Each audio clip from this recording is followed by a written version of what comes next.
Front now, Democratic Congressman Jared Moskowitz of Florida, a member of the Foreign Affairs Committee. And Congressman, I appreciate your time. As we understand it right now and what's on the ground, Prime Minister Benjamin Netanyahu is moving ahead in Rafah, obviously despite President Biden consistently expressing deep concern about the catastrophic effect this could have on civilians. You know, 1 million of them were told to go there and to seek refuge. And here is what some of them are saying now. The situation is very difficult. The street we were on was targeted with an airstrike, hitting the entire residential block. We don't know what to do. We are going into the unknown. I don't know where to go. I don't know where to head to. I prefer to die. Death is more dignified than this. Congressman, what do you say to the incredible suffering that is happening right now amongst the civilian population in Gaza as this Rafah operation begins? No, thanks, Erin. Thanks for having me. Well, look, it's obviously heartbreaking. It's gut-wrenching. It's why myself and, a majority of my colleagues are praying for a ceasefire. We've been hoping that we would get to a ceasefire. Obviously not the lie, not the propaganda ceasefire that Hamas put out yesterday that many in the world's media took as factual, meant as propaganda by Hamas, but a real ceasefire that leads to the release of hostages.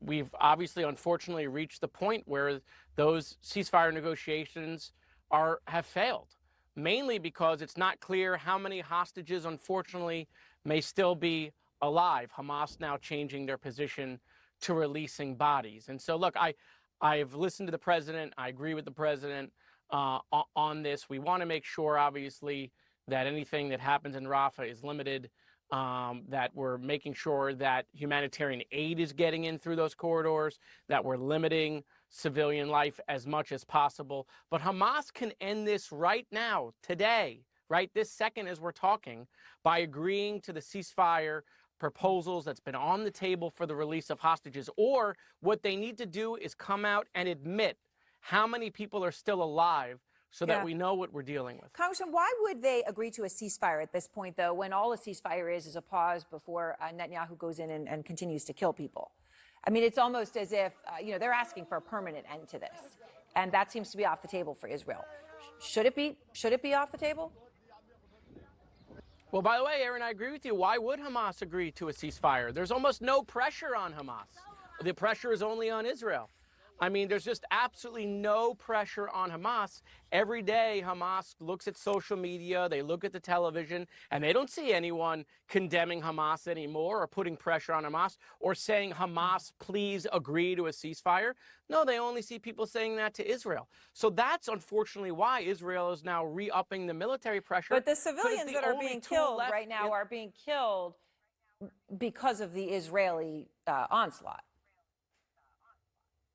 They're being killed because Hamas won't release the hostages, Erin. Both things can be true, right? Like we can say the war is continuing because Hamas won't release the hostages, and the war is continuing because Israel decided to go into Rafah, right? So, both things can be true simultaneously. I understand. I want to ask you about, you brought up President Biden. You said you agree with him. He gave an important speech at the U.S. Holocaust Memorial Museum today, calling on Americans to fight what he called a ferocious surge of anti-Semitism. He directly connected the Holocaust to the horrific attack on October 7th. And here's part of what he said.